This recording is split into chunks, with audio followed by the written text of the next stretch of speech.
Hello, my friend, and welcome to Wisdom Trek. I am Guthrie Chamberlain, your guide to wisdom and creating a living legacy. Thank you for joining us for our 5-day-per-week wisdom and legacy building podcast. This is day 578 of our trek, and today is Philosophy Friday. Every Friday, we will ponder some of the basic truths and mysteries of life and how they can impact us in creating our living legacy. Currently, we are on an extended multi-week trek as we explore the teachings of some of my virtual mentors, such as Jim Rohn, Zig Ziglar, and Earl Nightingale.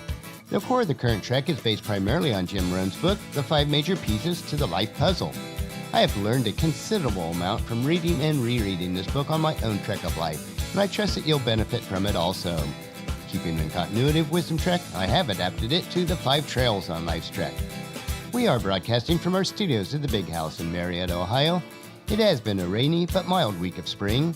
We are enjoying the warmer temperatures, the flowers are in bloom, and watching our pair of hawks as they wait patiently for their new chicks to arrive.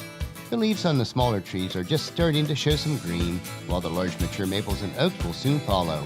With the passing of each new day, we see signs of new life that are expected in the season of spring. As we continue on our extended trek today, we will conclude the 4th trail, which is the Trail of Results. In the same manner, we would consider it odd if during the spring, no flowers bloomed and no trees brought forth their leaves. These are expected results of spring. Yet with many people, we do not see the results in their lives that we would expect and that they are capable of producing. This will be our focus for today. If you have missed any of the past few Philosophy Friday treks, it would be good to go back and review them to get caught up on our progress so far.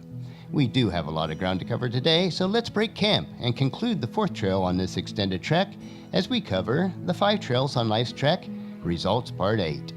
And as a reminder, our overall extended trek will cover these 5 trails: philosophy, attitude, activity, results, and then lifestyle. So as we get started today, let me ask you this question: how far should we reach?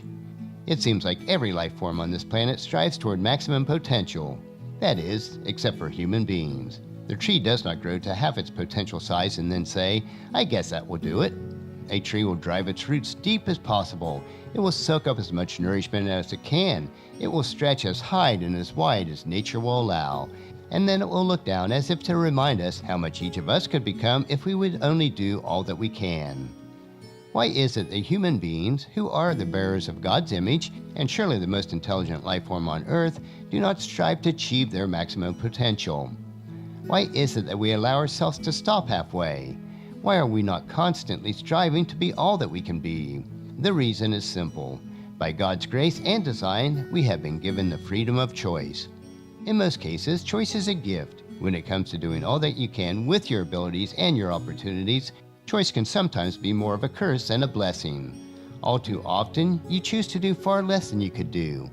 You would rather relax under the shade of that growing tree than to emulate its struggle for greatness.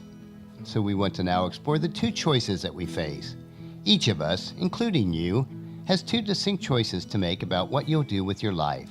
The first choice you can make is to be less than you have the capacity to be, to earn less, to have less, to read less, to think less, to try less, and to discipline yourself less. These are the choices that lead to an empty life. These are the choices that, once made, lead to a life of constant apprehension instead of a life of wondrous anticipation, which is a life that is rich and satisfying. So then what is the second choice? To be all that you can possibly be, to read every book that you possibly can, to earn as much as you possibly can, to give and share as much as you possibly can, to strive and to produce and accomplish as much as you possibly can.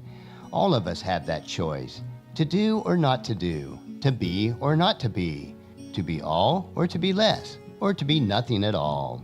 Like the tree, it would be a worthy challenge for you to stretch upward and outward to the full measure of your capabilities.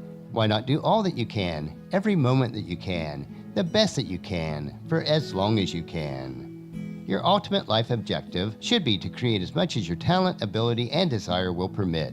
To settle for doing less than you could do is to fail in this worthiest of undertakings. Results are the best measurement of human progress, not conversation, not explanation, not justification, not excuses, just results. If your results are less than your potential suggests that they could be, then you must strive to become more today than you were the day before. The greatest rewards are always reserved for those who bring the greatest value to themselves and the world around them as a result of who they are and what they can become. As a Christ follower, we should fully utilize our God-given talent and abilities to impact the world for good, to be image bearers that we were created to be. 1 Peter chapter 2 verse 9 puts it this way, "But you are not like that, for you are chosen people. You are a royal priesthood, a holy nation, God's very own possession. As a result, you can show others the goodness of God, for He called you out of darkness into His wonderful light." We are deliberately taking our trek slowly on the 5 trails on Life's Trek as we finish our hike today on the Trail of Results. Today you learn that you must strive to reach your full potential in all that you do. You do have 2 choices, to live to your full potential or to fall short. The result is up to you.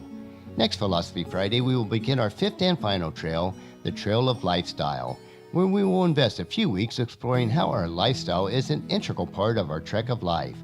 So join us next Friday for these additional insights.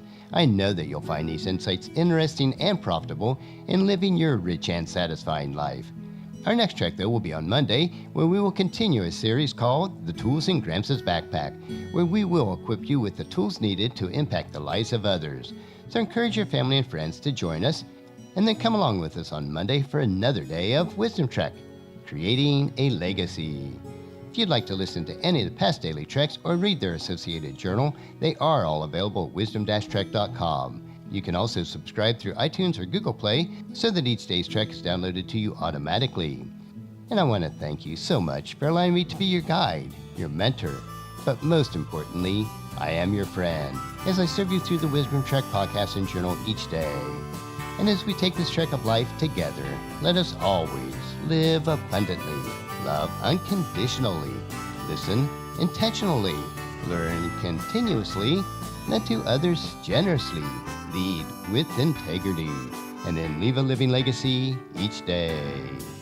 I am Guthrie Chamberlain, reminding you to keep moving forward, enjoy your journey, and then create a great day every day. See you on Monday.